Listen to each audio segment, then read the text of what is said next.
전국에 계신 학생 여러분 반갑습니다. 강재모 선생님입니다.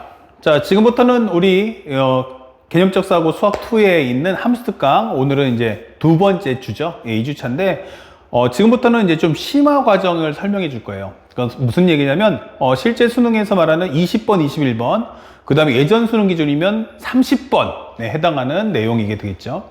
아마 지금부터 나가는 내용이 사실상 이제 수2의 가장 하이라이트며 앞으로 바뀌는 수능에서의 현재 20번 문제, 우리가 수원, 수투 합쳐서 20문제, 그 다음에 선택 과목이 10문제이기 때문에 사실상 수2의 문제가 20번이 올 거고요. 만약에 이과 같은 경우는 미적분의 30번 문제 또한 현재 이 구성이 똑같다라고 생각하시면 돼요. 그러니까 지금 수2 때 배워서 미적분에 써먹자라고 생각해 주시면 좋겠습니다. 먼저 봐야 될 건 뭘 볼 거냐면 이제 함수의 종류가 2개 이상이야. 이게 될 거예요. 2개 이상이야. 이제는 양으로 승부할 거예요. 그러니까 여태까지는 보통 함수가 몇 개였냐면 하나였어요. 그러니까 함수가 하나였기 때문에 우리는 그 하나의 함수만 뚫어지게 보면 되겠죠. 그런데 지금부터는 함수의 개수가 몇 개야 하면은 2개 이상이란 말이야. fx, gx, hx. 자, 이쯤 되면은 이제 내용이 헷갈리기 시작합니다. 왜냐면 학생들이 무너지는 건 여태까지 우리가 고2 때 봤던 수학2는 전부 다 기본 과정이잖아요. 이제 막 입문하는 거예요. 그러니까 학생들이 극한 개념을 이해하는지, 미분 개념을 이해하는지, 적분 개념을 이해하는지가 나의 주된 관심사였어요. 그러니까 가급적이면 이제 학생들한테 그 생각의 기준을 흔들질 않았단 말이야. 하지만 지금 이거는 실제 수능에서의 끝판왕이에요. 킬러 문제 중에서 끝판왕. 그래서 오답률 뭐 88 이상이고 보통 94, 96 나오는 것들의 스타일들의 어떤 전형이다 생각하시면 됩니다. 자, 그러면 함수가 2개 이상 나오면 이제부터 우리가 구분할 것은 누가 주인공이지? 라는 걸 구분해 줄 필요가 있어요. 사실은 거기서 이제 승패가 갈라지는데 그러면 함수가 나오면 다 주인공 아닐까 하는데 정답은 다 주인공이 되진 않아요. 예를 들어서 여러분들한테 좀 설명을 이해하기 쉽다 하면은 어벤져스라는 거 아시죠? 영화. 네. 그래서 지금 뭐 우리가 알고 있는 인피니티 워, 그 다음에 엔드게임 다 끝났지만 그 어벤져스라는 영화가 대단한 거는 각 영화의 주인공들을 싹 다 모았어요. 그래서 영화를 찍는 거잖아요. 그러면은 각 주인공들이 나와서 똑같이 쉽게 말하면 엔딩문 하듯이 한 사람당 출연 분량은 보통 한 10분, 15분씩 끊는단 말이에요. 자, 근데 실제로 우리가 보다시피 우리가 그 히어로들을 다 좋아하진 않죠. 그 중에서 주인공인 건 알지만 나는 이 사람이 더 좋아. 예를 들어서 아이언맨한테 더 막 열광하는 사람들, 또는 캡틴 아메리카에 열광하는 사람들, 토르에 열광하는 사람들 많단 말이죠. 또한 그 사람들의 인기도에 따라서 출연료도 다르다. 그래서 우리가 알겠지만 아이언맨이 제일 많이 받고 그 다음에 캡틴 아메리카 받고 이런단 말이에요. 차등 순위가. 그래서 어떤 사람은 어마어마한 거액을 받고 어떤 사람은 소액을 받는 사람들도 있다는 얘기죠. 자, 그러면 지금 질문하고 싶은 건 뭐냐? 얘네들도 급이 달라요. 그러니까 누가 주인공이고 누가 조연인가 이걸 구분해 주는 것이 무엇보다 중요합니다. 자, 근데 이러다 보니까 학생들이 그걸 어떻게 구분하죠? 라고 해서 선생님도 연구를 했어요. 그래서 연구한 결과를 너희들에게 알려주겠다. 3가지 테마로 갈라지는데 하나는 수직 구조가 있어요. fx, gx, hx의 구조가 수직 구조예요. 참고로 이거는 수2와 그 다음에 이과 과정의 미적분하고가 내용이 똑같다라는 점을 미리 강조해 줍니다. 자, 그러면 수직 구조라고 하면 테마가 2가지인데 처음엔 쉬운 것부터 설명해 주면 이렇습니다. 상대방이 앞에서 뭐뭐뭐뭐뭐 하면서 이런 설정의 배경을 깔아줍니다. 나는 무엇을 가지고 있어요 라고 하면서 배경이 나와요. 그 다음에 나는 그때 마마마마마마마를 함수 ft라 하자가 나옵니다. 자, 그러면 여기서는 우리가 알고 있다시피 어떤 설정을 깔아주는 거야. 그러니까 말이 많아지는 거지. 그러면 배경의 주된 임무가 뭐지? 라면 배경은 여기에 가장 중요한 게 좌표, 축, 도형, 함수가 뜹니다. 그러면 가장 먼저 뭐부터 해야 돼? 하면 그래프 그리시고요. 그래프 그리기, 두 번째는 수치 5와 성질 입력하기가 되는 거야. 성질 입력하기. 자, 지금부터 내가 써나갈 이야기의 토대를 완성해 주겠습니다 라고 하는 거죠. 맞습니다. 여기까지 정리해 주세요. 그리고 나면 뭐뭐뭐를 함수 ft라고 하자가 떠요. 이렇게. 그러면 이것이 바로 뭐다? 함수 ft를 만들자는 뜻이죠. 바로 두 번째는 함수 ft 구하게 되는 거예요. 구하기. 그래서 여기가 바로 뭐냐면 함수값 내용이 됩니다.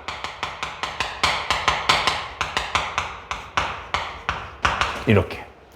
그래서 함수 ft를 구한다는 것은 그래프 혹은 오어 식 정리를 해주셔야 됩니다. 우리가 앞에 설명했다시피 함수식이 있으면 써먹으면 되고요. 없으면 만들면 돼요. 근데 만들 수 있는 경우가 첫 번째는 최고차수를 알려준 당함수였고요. 두 번째가 뭐였어요? 함수 ft라고 했지만 밑에 x 관계식이 나올 때라고 했어요. 지금 또 하나 추가되는 거예요. 여기까지가 끝이야. 그래서 어떨 때 하면은 바로 상대방이 문장을 줄 때예요. 만약에 예를 들어서 여러분들 수학 1에 있는 수열하고도 비교하면 좋은데 나중에 여기가 ft가 되면은 우리가 알고 있는 수학 2에 나오는 극한 미분 적분이 되고요. 그 다음에 여기가 an이야 라고 하면 뭐가 될까? 바로 수열 문제가 되는 거예요. 참고로 이과 애들은 수학 1의 수열편과 미적분학에 나오는 수열의 극한이 똑같습니다. 여기가 ft가 나오면 함수고 여기가 an이 나오면 수열이 된다는 것도 꼭 기억해 두셔야 돼요. 그래서 흐름 파악이 제일 중요하다라고 강조해 주는 겁니다. 그래서 첫 번째는 앞에서 설정을 잡아주고 두 번째는 함수에 대한 식 또는 그래프를 반드시 구해줘. 그러면 여기서 정리가 끝나면 바로 이제 신생아 요거 합쳐서 이제 드디어 ft를 구한 거잖아.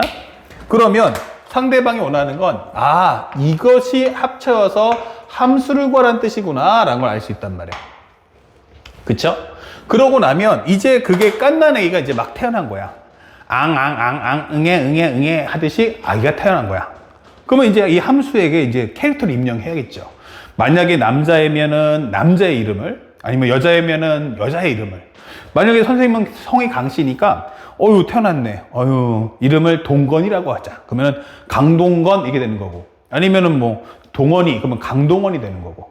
아니면 호동아 이러면 강호동이 되는 거야.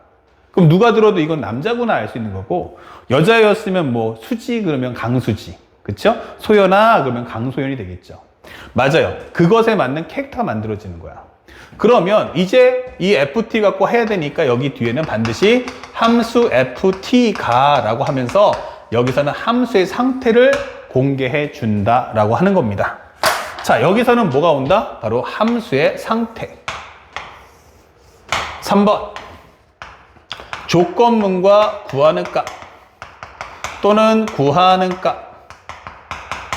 자, 이렇게 되면 함수 ft의 상태를 제시한다. 함수가 기본적으로 뭐 증가할 때, 극값이 얼마일 때, 미정계수 a가 뭐냐, 이런 식으로 해서 상대방은 이렇게 조건문 또는 구하는 값에서 함수의 상태를 제시할 거예요. 그러면 이거 따라가시면 돼요. 근데 이 과정은 수직 구조예요. 그러니까 빠져있는 함수의 식을 만들어 와. 빠져있는 함수의 식을 만들어 와. 이게 되는 거예요. 근데 여기 등장하는 인물이 뭐야? 그러면 함수는 하나밖에 없다라는 거죠. 누구? ft. 자, 이러한 경우는 매우 쉽네? 이게 되는 거죠. 그런데 이제 실제 내가 보여주고 싶은 건 뭐냐면 살짝만 올릴게. 바로 두 번째예요. 이제 본격적인 레이스를 뛰는데 똑같습니다. 배경도 똑같고 조건도 같은데 뭐뭐뭐뭐뭐뭐뭐입니다 이렇게 나와요. 그 다음에 뭐뭐뭐뭐를 함수 gt라고 하자 이게 되는 거예요.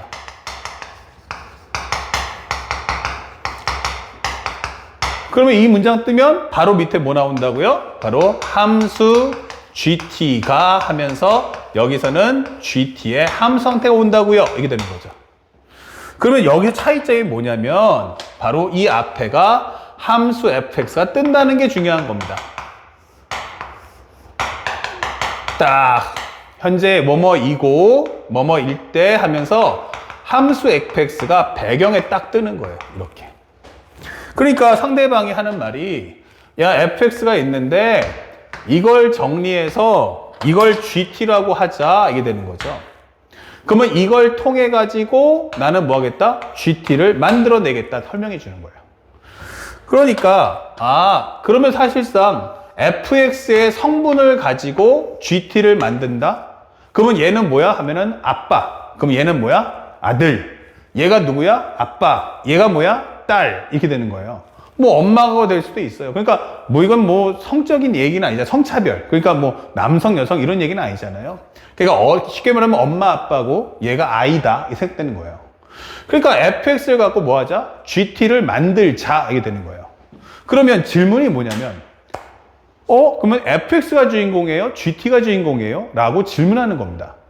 fx가 주인공이야? gt가 주인공이야? 여기서 이제 갈등이 떨어지는 거예요. 근데 대다수 학생들은 물어보면은 아니 이 다음 문장에 gt가라고 나오잖아 이게 되는 거죠. 그러니까 누가 주인공이지? 하면 gt라고 하시는 분들이 있어요.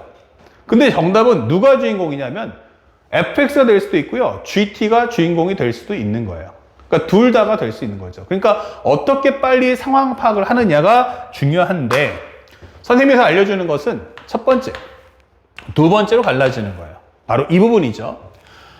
함수 fx를 먼저 관찰하셔야 돼요. 여기가 가장 중요합니다. fx가. 그런데 이 안에 가장 중요한 게 미정 계수가 있는지 확인해 주세요. fx가 미정 계수가 있나요? 아니요. 이게 됐어요. 그 예를 들어서 fx는 x 3승 더하기 3x의 제곱 마이너스 9x 더하기 4 이렇게 되는 거죠. 보통 이렇게 돼버리면 미정계수가 없잖아요. 그러면 나는 감출 게 있을까 없을까? 없다라는 거예요. 그러면 나는 싹 다 넘겨주겠다는 얘기예요. 내가 갖고 있는 모든 기능 싹 다 넘겨줄게 이런 뜻이죠. 그러면 이때는 바로 뭐다? 이 문제의 주인공은 바로 함수 gx가 되는 거야. 이때는 여러분들의 모든 생각은 싹 다 지우시고요. fx에 있는 모든 성분의 값을 gt에게 싹 다 넘겨준다 생각하시면 돼요. 예를 들어서 할아버지가 죽으면서 나의 전 재산을 넘겨준다 라고 하듯이 그 아빠가 돌아가시면서 아이들에게 넘겨주듯이 모든 것을 넘겨주겠다. 알았니? 그러면 우리는 문제를 볼 때 누구 관점에서 하면 gt의 관점에서 보시면 되는 거예요. 특히나 이렇게 미정계수가 없을 때는 한 번 더 보여주는데 이렇게 되는 경우도 많지만 보통 미정계수가 없을 때는 일반적으로 문제들을 보면 성향들이 전부 다 이렇게 특별한 이름표가 없이 y는 이라고 설명해 줍니다. 그러니까 이것도 좀 알아두시면 좋아요. 보통 이제 얘가 주인공급 되려면 이름표가 없고요. 그냥 얘는 그냥 배경의 역할을 해달라 할 때는 그냥 y로 주는 게 일반적 상황이에요. 근데도 가끔가다 문제집이 조금 학생들을 흔들어야겠다 할 때 y 대신에 fx를 쓰는 경우도 있다. 그러니까 함수의 이름이 있다 없다 보다는 미정계수의 존재 유무를 먼저 확인해 달라. 아시겠죠? 자, 그래서 함수 gt라고 설명해 줄 수 있겠고 내용은 무엇입니까? 라고 하면 바로 함수 gt의 여기죠? 함수 상태를 제시하지 않습니까? 함수 gt의 함수 상태 제시가 되는 거죠. 여기다 이렇게 쓸게요. 함수 상태 제시 이렇게 되는 겁니다. 그래서 함수 gt의 상태 제시를 통하여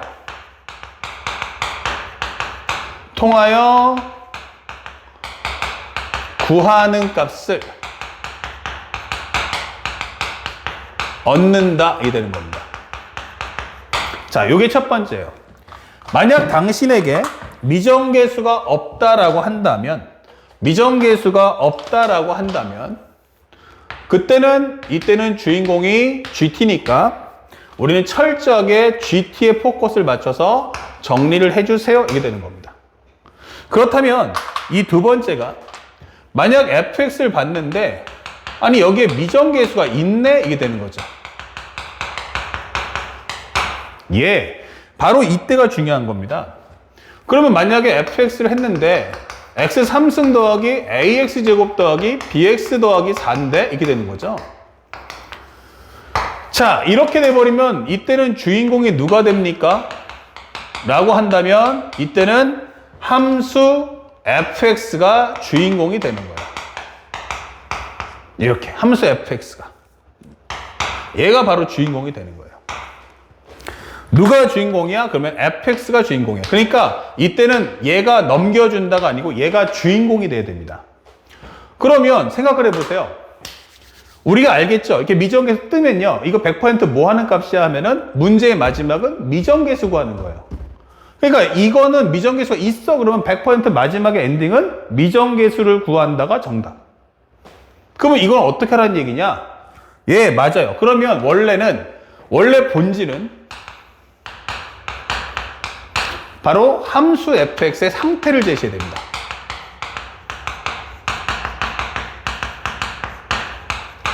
우리가 앞에서 배웠던 1강 때도 얘기했지만 미정계수가 뜨면 무조건 fx의 상태 제시를 통해서 미정계수를 얻어야 돼요.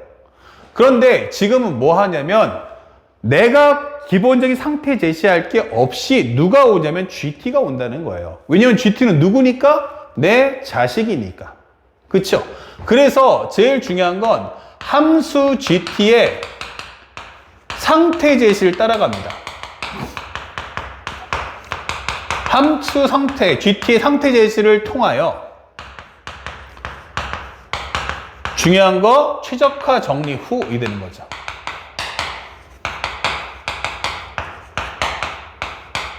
함수 fx의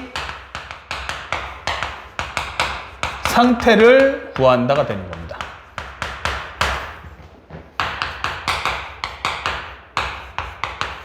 자, 중요한 거는요. 첫 번째는 뭐 하냐면 이 마인드가 중요한데 처음에는 함수 GT, 내 머릿속에는 이미 fx가 주인공이야. fx가 주인공이야. 근데 상대방이 뭐래? 함수 GT가 말이야 하면서 등장한단 말이야. 이렇게. 그러면 일단은 여러분들이 fx가 주인공은 알지만 GT의 말을 따라가 주셔야 됩니다. 그러면 GT가 이러 합니다. 그러면 그걸 따라가 주셔야 되는 거예요. 계속. 그러면 GT가 끝나가면 뭐야? 최적화 정리라는 건 결과란 얘기죠. fx가 그런 얘기를 했어. 그러면 이걸 만들어내려면 따라가다 보니 결국 그러기 위해서는 누가? 함수 fx가 어떻게 돼야 되는가? 함수 GT의 이 결과를 얻기 위해서는 fx는 무엇을 제공해야 되는가? 라는 함수 상태를 얻을 수 있다는 거예요. 아시겠죠? 그래서 이걸 통해서 마지막에 미정계수를 구한다. fx의 미정계수를 마지막에 구해야지 하는 겁니다. 이게 중요해지죠. 그래서 제일 중요한 본질에 이게 예전에 한참 인기 있을 때 얘가 항상 30번이 나왔던 거예요. 이과든 문과든. 그러니까 미정계수가 있어 그러면 fx를 얘가 주인공이구나 라고 인식을 하셔야 돼요. 그리고 질문은 함수 상태는 GT니까 GT를 따라가세요. 그래. 한번 해봐라. 야, 잘한다. 이런 식으로 따라가는 거야. 아이고, 그랬어요. 그래서 GT가 이렇게 나왔구나. 네. 그럼 GT가 이렇게 나오려면 fx가 이런 기능을 해줘야 되는 거였구나. 라고 설명하는 거예요. 그래서 제일 중요한 건 GT를 통해서 뭐 하자? 결국 fx의 상태를 얻어오는 것이 가장 중요하구나. 라는 겁니다. 그러니까 처음부터 fx가 이럴 거야가 아니고 GT를 따라간다는 게 포인트예요. GT의 그 상태 제시를 따라가서 그러기 위해선 fx가 무엇을 제시할까라는 걸 먼저 얻어올 수 있어야 함을 잊지 말자 이렇게 되는 겁니다.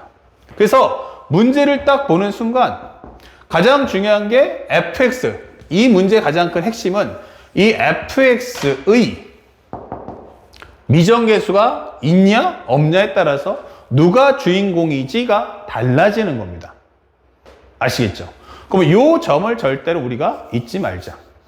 요건 앞으로 이제 실제 미분적구에서도 엄청 많이 보게 될 거고요. 나중에 우리 킬러 문항 완전정복, 킬러 N, 준킬러 완전정복을 할 때도 요와 같은 문제를 많이 볼 거고, 특히 이과는 뭐 말할 필요가 없습니다. 거의 뭐 50% 이상이다. 그러니까 킬러 문제의 50% 이상은 전부 이런 구조로 형성이 되니까 누가 주인공, 누가 조연, 이것을 반드시 구분해 주시기 바랍니다. 이게 바로 수직 구조고요. 좀 이따 문제 같이 보면 정리할 테니까 꼭 기억해 놓으세요. 그러니까 여기서는 누굴 갖고 누굴 만들었다는 걸 알기 때문에 사실은 그렇게까지 어렵진 않은 거예요. 이게 바로 수직구조. 근데 두 번째는 뭐가 있냐면 평행구조라는 게 있어요. 두 번째는 뭐가 있어 하면은 평행구조가 있습니다. 평행구조가 뭐야? 라고 설명한다면 이렇게 해서 fx가 이렇게 나와 있어. 이거 식. 여기도 gx가 이렇게 식이 있어요. 라고 하면서 fx와 gx를 동시에 알려줘요. 이렇게 fx하고 gx가 이렇게 된 상태다. 이게 될 거고요. 그 다음에 또 하나가 우리 설명할 수 있는 게 상대방이 나한테 이렇게 보여줍니다. fx 곱하기 gx가 이런 식이 있어. 라고 주는 거예요. 그러니까 이런 식의 구조가 나와버리면 누가 먼저야? 라고 질문해줘요. 누가 먼저야? 라고 한다면 정답은 모르죠. 아까는 fx를 통해서 gx를 만든다 했으니까 누가 아빠고 누가 자식이지? 라고 알 수 있었는데 이렇게 나와버리면 동등하다는 거죠. 그러면 이럴 때는 뭐뭐뭐일 때 무엇을 구하시오가 됩니다. 그러면 뭐뭐뭐일 때 무엇을 구하시오가 되는 거예요. 자, 그러면 이 앞에 있는 이것을 뭐라고 하죠? 조건문. 이건 구하는 값. 이렇게 되는 거죠. 여기를 뭐라고 한다고? 조건문. 구하는 값. 이렇게 되는 거죠. 그러면 누가 주인공이고 누가 조연이야? 정답은 모르는 거예요. 그래서 상대방이 이렇게 구조가 나올 때는 항상 기억하세요. 만약 조건문이 fx의 상태 제시예요. fx의 상태 제시. 야, fx가 글쎄 이렇게 나오더라고 라고 나오는 거야. 그러면 100% 이제 구하는 값은 뭐지? 이렇게 되는 거죠. 구하는 값은 바로 gx의 상태가 되는 겁니다. 이런 식으로. 상대방이 맨 처음에 fx가 어떻다더라 라고 제시하면 구하는 값은 100% gx의 값을 구해라. 이렇게 되는 거죠. 또는 gx의 상태 제시를 하면 어떻습니까? 라고 하는 거죠. 그러면 맨 마지막엔 fx의 값을 구해라. 이렇게 되는 거죠. 현재 fx의 값이라고 하면 되겠죠. 자, 이렇게 되는 겁니다. 그러면 현재 먼저 이렇게 되면 상태 제시하면요. 이것은 뭐냐라고 하는 거죠. 이렇게 돼버리면요. 이거는 함수 fx 구하게 되는 거야. 야, 내가 먼저 얘기할 테니까 일단 먼저 함수 fx부터 먼저 구해줘. 오케이? 그러면 fx를 구했어? 그럼 전체 과정에서 fx를 빼내봐. 그럼 나머지는 뭐지? gx잖아. 이게 되는 거죠. 또는 gx의 상태 제시를 했다는 것은요. 바로 함수 gx의 식을 구해라 이 뜻인 거예요. gx의 식 구해줘. 그거 나머지 다 싹 빼내면 뭐가 나와? fx가 나올 거야 되는 거죠. 또는 fx의 상태 제시에서 얘가 바로 기준점이 돼줄 거야 라고 설명해 줘요. 그러면 fx를 기준으로 봤을 때 gx는 어떨까? 라고 하는 거죠. 근데 보통 이렇게 나올 때도요. fx가 상태 제시했다는 건 이 안에 뭐 있냐면 미정계수가 있다는 거예요. 그러니까 이 fx의 상태 제시를 통해서 첫 번째는 집중, fx만 봐 이렇게 되는 거예요. 그래서 fx가 갖고 있는 미정계수나 또는 함수식을 구해봐. 그러면 완벽한 fx 구했어? 그러면 그걸 통해서 비교해서 gx의 값을 얻어보자 라고 설명하는 것이 바로 평행구조로 설명할 수 있는 거죠. 평행구조라고 한다라는 뜻입니다. 그래서 우리가 항상 먼저 풀 때는 이런 평행구조가 나올 때는 조건문이 fx나 gx가 나오면 그거 먼저 구하고 그걸 토대로 해서 남은 뒤에 후반부에 있는 gx나 fx식을 구하겠다라고 설명해 준다는 걸 잊지 마셔야 돼요. 알았습니까? 선 fx 후 gx, 선 gx 후 fx. 아시겠죠?